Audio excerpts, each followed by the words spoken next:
Ketika seseorang itu akan melakukan amar ma'ruf nahi mungkar, Syekhul Islam Ibnu Taimiyah rahimahullah menyebutkan bahwa paling tidak ada tiga bekal yang harus dimiliki oleh seseorang yang akan melakukan amar ma'ruf nahi mungkar, khususnya yang akan terjun di medan dakwah.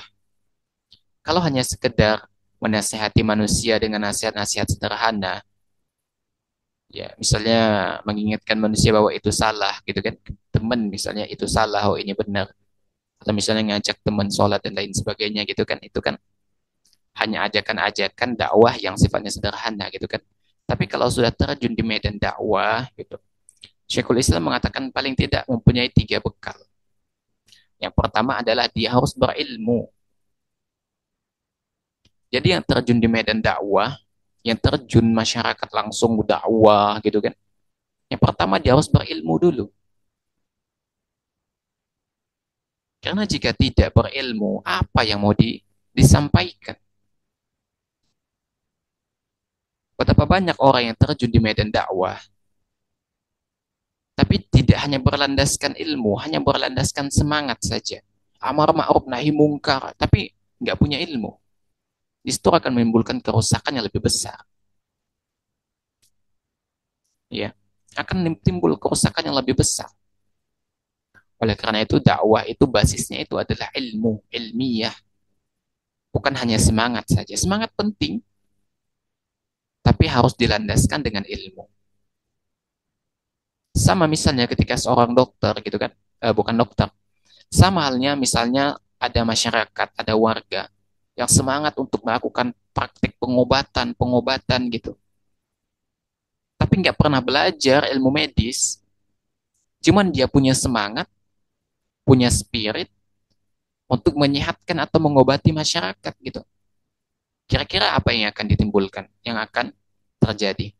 Kerusakan, bisa malah praktik dan lain sebagainya gitu kan.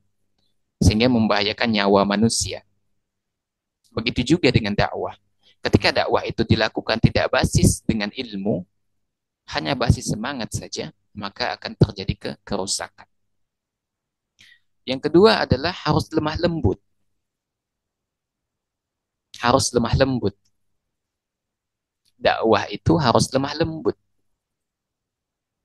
Ya. Karena kata Nabi alaihi salatu wasallam, ya manusia itu lari dari orang yang keras. Namun ada sebagian orang gitu kan. Nah ini yang anehnya nih. Kita udah dakwah itu dengan lembut gitu kan. Dituding keras, ekstrim. La haula wala quwata illa billah. Ini anehnya gitu kan. Ketika kita mengajak mereka kepada tauhid, kepada sunnah, apa masyarakat bilang, ekstrim, gitu. Keras, ya Allah. Ini anehnya masyarakat kita. Padahal kita sudah berusaha lembut sekali. Bayangkan, kira-kira siapa manusia yang dakwahnya paling lembut yang kita tahu? Siapa? Nabi alaihi salatu wassalam. Kira-kira dimusuhi tidak Nabi? Dimusuhi. Dilempar pakai batu enggak? Dilempar sampai luka-luka Nabi SAW ketika di Taif. Belum lagi di tanah kelahiran beliau di Mekah. Allah berbagai macam gangguan, gitu kan. Itu dakwahnya udah paling lembut tuh dan menjadi acuan kita di dalam berdakwah. Toh tetap disakiti. Lalu bagaimana dengan kita sekarang? Itu yang jadi pertanyaan. Jadi dakwah itu harus dengan lembut dan dengan kebaikan. Ya. Dan yang ketiga adalah harus bersabar. Ketiga harus bersabar. Kadangkala ada orang itu ketika didakwahi itu nggak cukup dengan sekali ajakan, mesti dengan berkali-kali. Ya. Harus dengan berkali-kali gitu kan.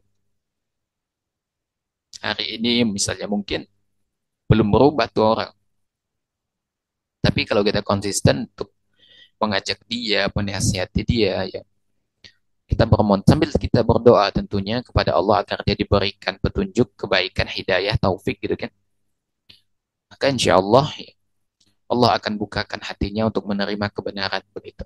Tentunya kita yang mesti sabar gitu kan. Jangan jangan nggak sabar gitu. Ah, orang ini keras kepala udah lari gitu kan.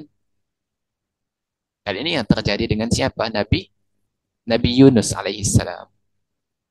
Beliau merajuk gitu kan. Merajuk dengan kaumnya itu keras kepala ya. Beliau akhirnya pergi dari negerinya ya, naik ke kapal ya. Kemudian ditelan oleh ikan gitu kan. Jadi harus sabar dakwah ya. Dakwah itu memang harus sabar,